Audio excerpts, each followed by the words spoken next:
With the fourth biggest financial centre in the world, Singapore is one of the major commercial hubs. Its globalised economy depends heavily on trade and especially manufacturing.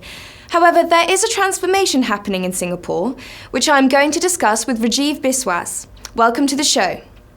Singapore GDP growth is forecast to stay at 1.2% in November.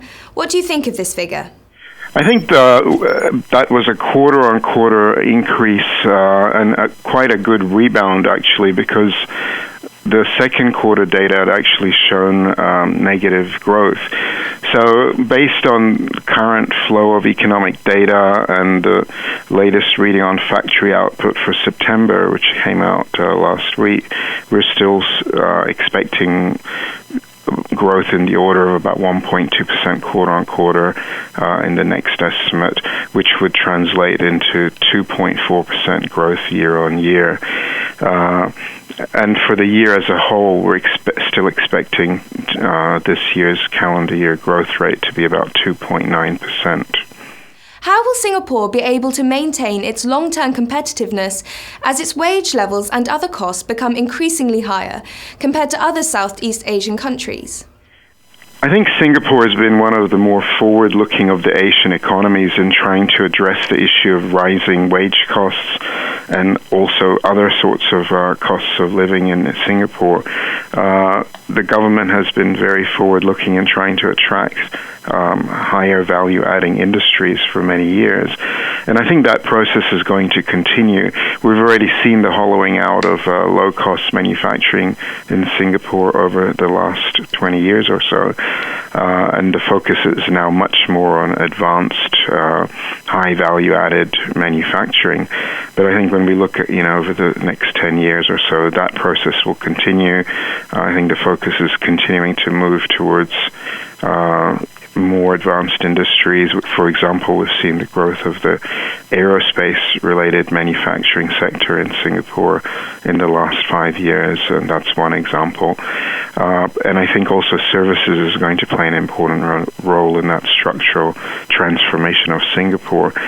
And I think some of the other advantages Singapore will continue to have is as a headquartering center for multinationals for their Asia-Pacific operations, and still as a leading logistics hub and a financial services hub for the Asia-Pacific region.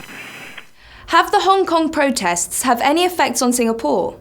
I think for the moment, the impact of the Hong Kong protests on the Hong Kong economy itself are still a bit too early to read because this has only been going on for a few weeks so far. But if this protest movement in Hong Kong turns into a more sustained movement that lasts for some time, and particularly if violence should escalate in Hong Kong, then I think it may make some of the financial services participants in the Hong Kong Financial Center start to reconsider whether that's the right hub for them.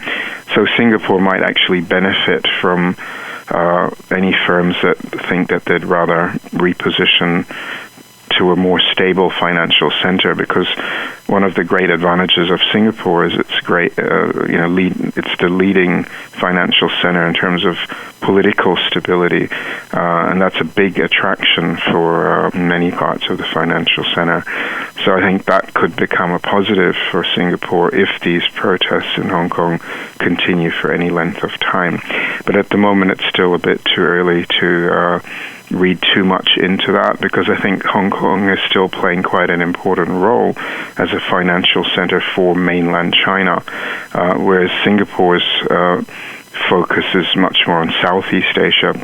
It has become the leading financial hub for Southeast Asia, as well as an international financial center for India and South Asia, and to some extent for the Middle East as well. But still, Hong Kong has the advantage in terms of providing financial services into mainland China, which of course is the world's second largest economy. Thank you for joining us, Rajiv. Make sure you keep a Dukas copy for your financial news. Goodbye.